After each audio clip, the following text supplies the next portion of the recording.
So first things first, you make sure you got an equation where everything is on one side, zero's on the other. Everything you have here on the left side is in the quadratic form, ax squared plus bx plus c. Identify your a, identify your b, identify your c. So as this is set up on the first one, a, the quadratic coefficient is 2. B, the linear coefficient, well, that's 12. C, the constant coefficient, that's 18. If we're using the discriminant to predict these solutions, discriminant is b squared minus 4ac. I've identified a, b, and c, just plug in. B goes in, I've got 12 squared minus 4 times a goes in, I've got 2. C goes in, it's multiplied on here, that's 18.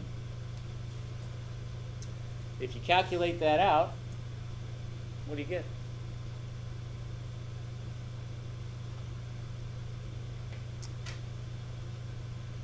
Yeah, we get 0 back. Now because the discriminant is 0, that tells us, let's see, what does that tell us? If the discriminant is 0, that means we've got one real rational solution.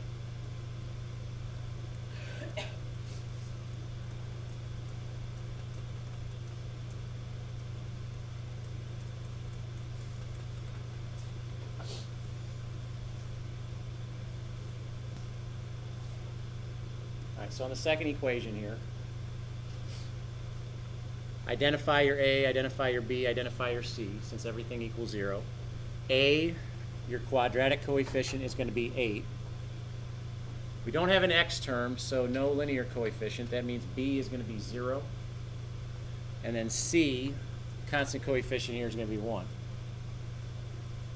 Plugging into b squared minus 4ac, which makes up the expression for my discriminant. B is 0, so 0 squared minus 4 times a, 8, times c, 1. Calculate that out. We get negative 32. If the discriminant value is negative, then we know we're going to get 2 imaginary solutions back.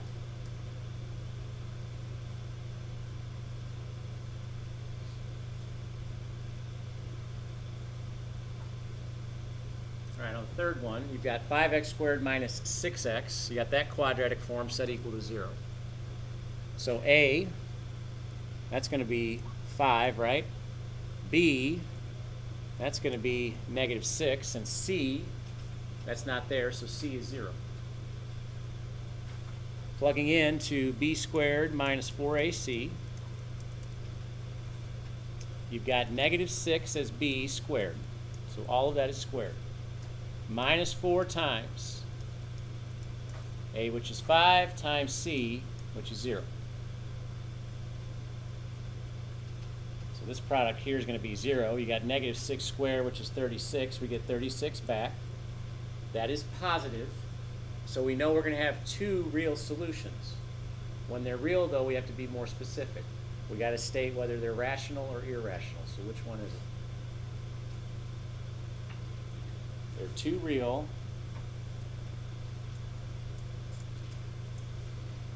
Is it rational or irrational? It's rational. 2 real rational solutions. And I know that because not only is the discriminant value positive, but 36 is a perfect square. If it's a perfect square, it's going to be rational. All right, last one. Use the discriminant, describe the nature of the roots, or describe the solutions. Here we've got this quadratic form where a is 10, b is negative 8, c is negative 1.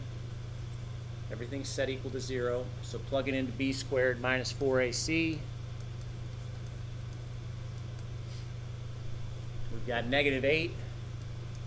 That's going to be squared minus 4 times A, which is 10, times C, which is -1. We calculate that out. Now let's see, you got 64, right? Basically plus 40. So this is going to be 104. All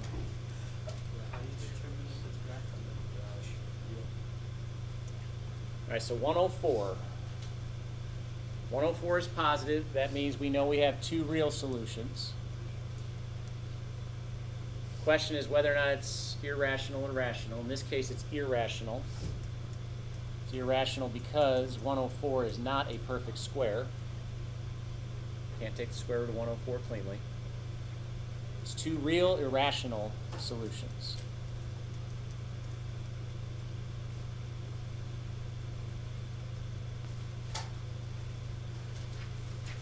All right, so it's missing variable time.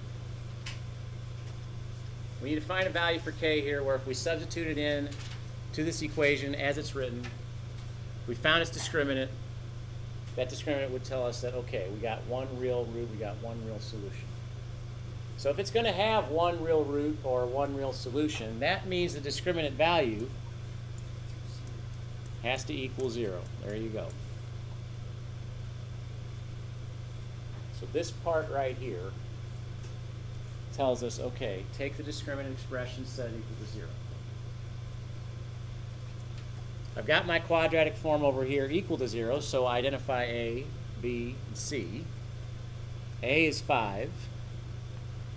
Well, B, we could say it's negative k, and actually you could say it's k as well. It really doesn't matter because B is going to get squared. That negative is going to go away. C is 8.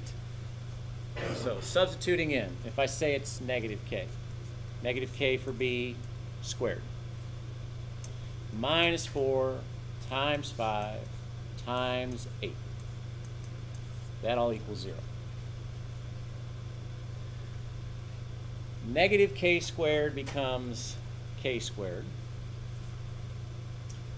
You got 20 times 8 there, so that's 160. Trying to figure out what k is. Got the single variable over here, so I could move the 160 over. After adding the 160 over, I could take the square root of each side.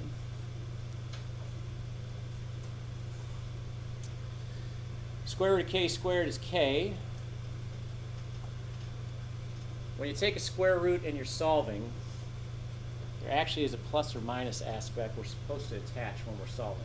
If that doesn't make sense now, it will make more sense as we start to talk about the quadratic formula later on.